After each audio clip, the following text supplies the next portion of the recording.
Assalamualaikum. Today I will talk about two things which are very important for everyone. They are pen and money. If you have these two things, you are everything for everyone. If you don't have these two things, anyone does not love to talk with you. Everyone insults you if you don't have these two things. Please earn these two things. It's very difficult to earn these two things. If you don't have this one, everyone insults you. Everyone insults to talk with you, even though you are family.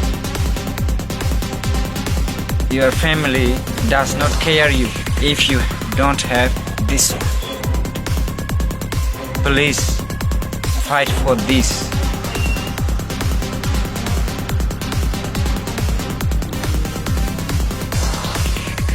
These two things are very important for everyone. Please keep it.